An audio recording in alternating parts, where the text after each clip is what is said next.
Good day, folks. It's August the 19th and the year is 2025. If you're not a hater and if you have no hatred in your heart, and so to speak, if you don't, in this context, if you don't hate, if you're not a Trump hater, if you're not a Putin hater, if you, for that matter, if you don't hate Zelensky, you should be able to, you would like this, because what we want is impartial facts, because everybody has selective facts. We don't want that. And having given that warning, if you want to go ahead, please listen to this, and you might get a very balanced idea of what's going on. Strategically, I can't add too much to what Viktor Orban has said. And he's been very straightforward and said Ukraine has lost the war.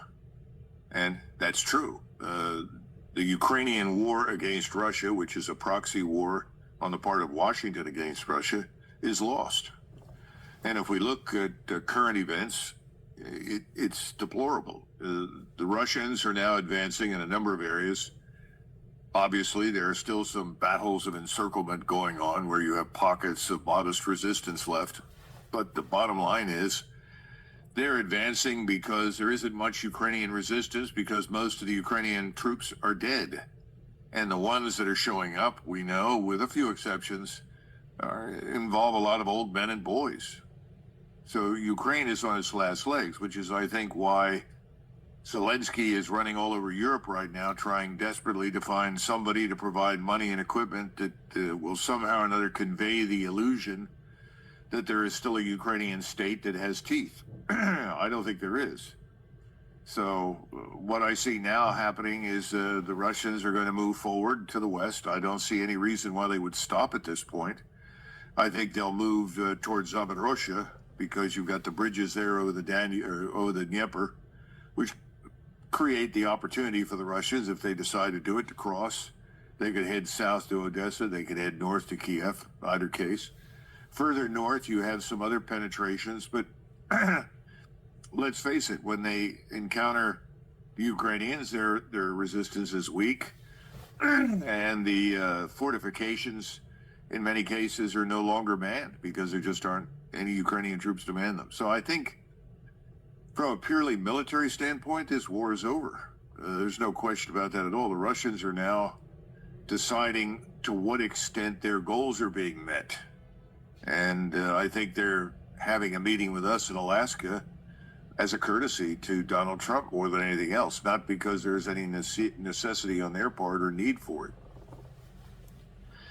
And how do you read the recent developments that is north of Pokrovsk? Because the Russians suddenly just pushed through, I think it was 12, 15 kilometers, and through what was supposed to be a defended region. And they seem to push just straight through, and suddenly, again, there's been encirclements in the past, but now the entirety of the city of Pokrovsk and Mironograd being captured in one big cauldron. This is unusual. I was wondering how you explain this. Is this a collapse? Are we nearing a collapse? And what is the significance of these massive breakthroughs? Well, I think we're in the middle of the collapse right now. The Ukrainian military establishment is incapable of doing a great deal any longer. They don't have any major reserves that they can throw into the breach. And I think now, especially with their Azov units, they're husbanding those, even though those are largely Ministry of Interior units. They're holding them back, I think, to protect themselves, that is the regime, and hopefully keep it in power in Kiev. This is the simplest proven way to actually restore your hearing with no appointments and no $5,000 hearing aid bills. What you described is interesting, because these were to be the so-called fortress cities that would be defended bitterly against the Russians. It's very reminiscent, frankly, of 1944, June and July, when Hitler declared certain states, or not states, but cities, Mogilev and others, as fortress places. that would be defended to the bitter end. And it was simply impossible to do so. And a lot of people simply disobeyed his orders because they'd been defending every inch of ground for the previous year and a half to 2 years. It was a waste of time. I think that same sort of mentality has set in with the Ukrainians. And right now, many Ukrainian troops are just hopefully getting out of the way because they can't stop it. And you ask yourself, if you're a Ukrainian soldier at this point, the war is obviously lost. We have nothing to throw into the battle. So why should I sacrifice my life? What difference will it make to the outcome? I think that's the mentality that's taking hold in Ukraine. And even the most pro-Ukrainian channels are admitting to the disaster if you listen to them carefully. So I think this is sinking in. The question again is, President Putin and his colleagues in this inner circle that is running things, they have specific goals and objectives. How many of those have been reached and how many not? It's hard for me to judge sitting where I am. I think the plan or desire or goal to annihilate the Ukrainian military establishment is largely achieved. But then you have these problems. You have the Germans, of course, who stand up and say, well, we'll provide Taurus missiles. Well, this is outrageous nonsense. That's like, you've got a wounded, exhausted soldier. He's the last man on the field. And you hand him this flamethrower and say, go at it, do the best you can. It's not going to make any difference to the outcome of the war. But it makes the people in Kiev, happy because it creates the illusion there's something left. And it also makes the globalists and neocons who are running Europe happy because they think they're still harming Russia. It's all nonsense. And I think President Putin has tried very hard to make it clear to the Germans that if they provide these Taurus missiles, they're launched from Ukraine against Moscow or St. Petersburg or anywhere else, that they will treat Germany as a co-belligerent and they will attack Germany. How, when, and where, and what, that's another matter. I hope the Germans are listening because I think the Russians are quite serious.